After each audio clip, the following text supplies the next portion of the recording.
So you're Kelsang Dawa. I'm Kelsang Dawa. Would you like to tell me a little bit about yourself? I'm a Buddhist monk from the Kadampa tradition of Buddhism. And so I've been a monk for about 11 or so years. And I'm a teacher living on the Central Coast, teaching weekly meditation classes. Okay, which is at Womble on the Womble Kadampa Buddhist Centre, Central Coast of New South Wales. Yeah, and that's how I know you. That's right. Yeah, because I lived there for nearly 2 years. Yeah, that's right. This documentary is about, it's pretty much a philosophical discussion about trading, but with you here today, it's going to be about trading in relation to Buddhism. Sure. So I made some big statements earlier, and that was that I thought that in most cases trading can be easy, but we make it hard. Mm. And the other statement I made was that my experience of trading now for 20 years and teaching for about 5 is that most traders or investors struggle because they don't have a method or a system, and if they do, they don't stick to it. Yeah. So, is there an association between Buddhist methodology or Buddhist systems and trading? I mean, I'll start with that. Do you think there is? Right, do I think there's a correlation, an association between the two? Yes, definitely. I mean, I think our success depends on having a method that we can apply. Yeah.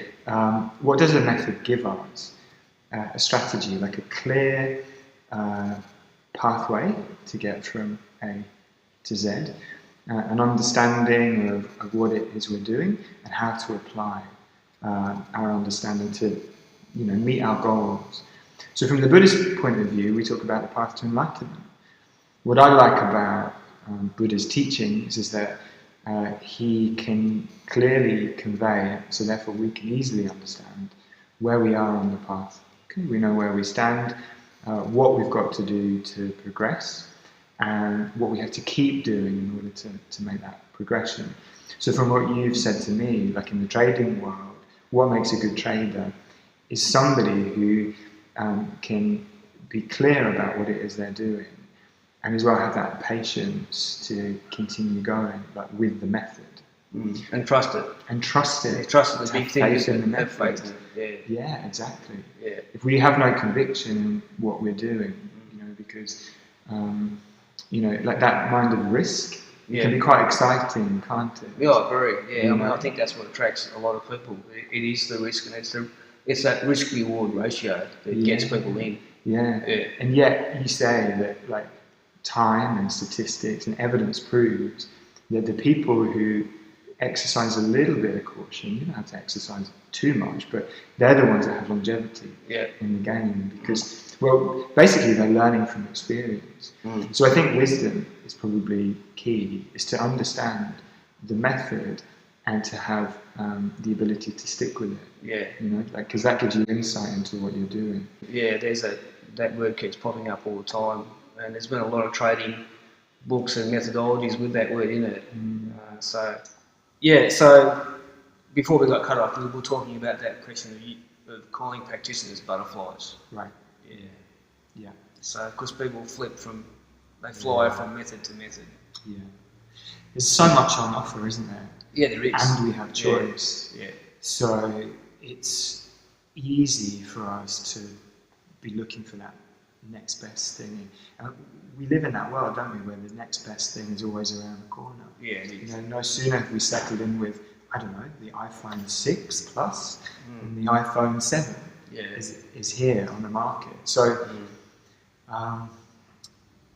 we need to have a long-term view as a spiritual practitioner and, of course, as a trader, that the reward is in the long-term relationship and, of course, the patience. And it's about building that relationship too, isn't it? Because once you build the relationship, it actually does get easier. That's right. Yeah, that's right. It definitely gets easier. Yeah. And it's slow burning as well. It's a slow burn, there is, isn't it? Yeah. I like the analogy. My teacher uses the analogy of a crashing waterfall. We don't want to be like a crashing waterfall that rages and then trickles away to nothing. What we need to be is like a slow-moving, broad river, gradually building up over time. Buddhism's full of these great analogies. Yeah, it is. So why don't people stick to it? Okay. I mean, if Buddhism is so, obviously, it seems to be a successful philosophy, Yeah, definitely. and there's a lot of people out there that get happy Yeah. and live happy lives with Buddhism, but there's Yeah. not many that actually stick it out, is there? I mean, Right. the turnover at the centre Yeah. is pretty high, Yeah, yeah. and not just your centre, but Anywhere. centres all around the world. Any community. Any community. So why don't they stick to it when it's a relatively simple system? Is it a lack of emotional intelligence? It's a lot of things. I mean, the conditions for a person to stay or go. Faith, our conviction, our belief that what we're hearing is true. So when you say, I'm just going to cut you off there, when you say conditions, that how those people's personalities have been conditioned and what they've come in with. Yeah, but also the external conditions that they meet. Yeah, of course, yeah. You know, within a community. Yeah, what it's their not job always is, their perfect. attitude, Yeah. what their health is like, Exactly. what their parents... That's right. What they learned, what they Sometimes didn't learn. we get it feels like we get too much thrown at us. Yeah. And often it's because of our own inability to apply what we've learned. Yeah, so it's all of these things. Again, it comes back to patience. But I think a lot of that is because of a misunderstanding from my point of view. Yeah. It's like, because it is telling us that the suffering is coming from our mind. So therefore we can do something about it. It's the same, isn't it? Like a trader who's het up, who's not getting the results that they want. They've got the solution within themselves. They have, to that's see it. how. Yeah. But they need to realise that. That's it. And the solution is normally not outside of themselves, it's inside themselves. That's right. And that's what they have to address. Yeah. You know the analogy we gave, inner and outer problems? Yeah, that's right. The inner problem is the unpleasant reaction within ourselves. The outer problem might get solved, it might not. Yeah. But it's just a practical issue. Yeah, so I mean, from a trading perspective, obviously, if things aren't going the way that you want them to go, I mean, there's nothing you can do about that reality. All you can do is deal with how you're feeling inside. That's right. And that comes down to how well adjusted you are, what knowledge you've got, and how you deal with it. There's a real tenacity. There is tenacity, yeah, there is. So the big question, the big buzzword, mindfulness. You know, in meditation, I mean, we've had discussions about this as well. I mean, my take on mindfulness in the corporate world is that it's a buzzword and it's promising people something that's not real. It's people are running around doing mindfulness courses thinking that it's going to increase their productivity and make more money. Because that's not really the idea of meditation, is it? No, not really. Yeah. Well, I mean, if the productivity is happiness and peace of mind, yes.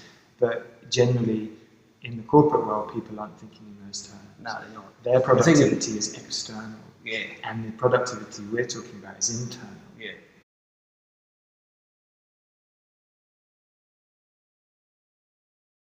Producing inner peace. Yeah. So mindfulness, as I understand it, is basically memory. It's our ability to develop and then maintain some peace of mind by keeping a taste of it in our mind. Yeah. If you encounter a difficult situation and you're mindful of the way that you felt that morning when you developed a little bit of good feeling through meditation, then you're going to have something that protects you from getting het up. Mindfulness backlash is a big thing now. I was discussing with you earlier, because a lot of people have these big expectations, and that's another buzzword, isn't it? Massive expectations that they're going to become rich overnight. Yeah. And all their problems will be solved with the mindfulness course. That's right, and that's going to empower us to become wealthier. But it's not like that. But meditation is really, you mentioned the word earlier, it's about gaining insight, isn't it? That's right. And once you have the insight, then you can make the subtle changes to move forward. That's right. And use the teachings, whether it be a teaching how to trade or a teaching how to live your life through Buddhism. That's right. And all of that is actually quite contemplative. We live in a world that's becoming more and more closely involved with the external situation. Yeah. We've got less and less of a contemplative age, so we don't really know how we feel a lot of the time. That's and right. the relationship between those feelings and our successes, whether it's being peaceful in the course of the day or keeping our cool when we've got our finger on the trigger, and we're saying buy, sell, or keeping it off the trigger. Keeping it off the trigger. Yeah, that's right. And so what we need to learn to do is detach a little bit. I was telling you about that retreat that's in California for the Silicon Valley crew. Yeah. You know, they're so wound up because of their deep involvement with technology and their external world and the corporate lifestyle that they can go on this retreat submit their tech on the Friday night and actually submit their identity. Even their device. Their device, yeah. Oh, that must be hard. I know. They let go of everything. Yeah. And then, as well, their personality. They get given a name. Yeah. They get given a description of who they are, and they become that person. For the weekend, they're not allowed to network. Yeah. And it's all about shedding the persona that's developing through the force of, well, basically finding happiness outside of themselves. Yeah. Which is more often. Because they're so attached to their identity. Yeah, and it's a stressed identity. It is a stressed identity. They never really take the time out to actually think about what they're actually doing. And you think of like the course of the, this is an analogy I've been using a lot in classes lately. When the new year comes around, we go, all right, new year, new me. And we use all these external means like going to the gym and changing our diet to change who we are. Now, all of them depend on intention anyway. But do we really see the mechanism of intention? Like, our main intention is really just to find happiness outside of ourselves with all of that. And so we get to the end of the year and we're like, oh, I hope that, 2017 is better than 2016 because things didn't fall into our lap the way that we wanted to. But if we can harness the power of our intention, we can make a strong decision. Today, I'm going to be,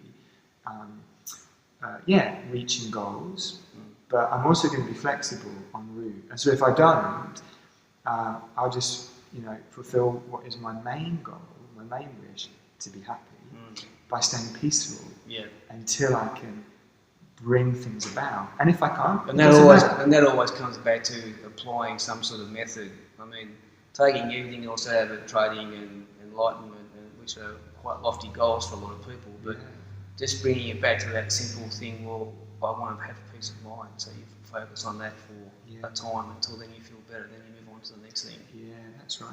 Yeah. Okay. Well, that's about it. All right. Thanks a lot. Thank you. Thank you. Cheers.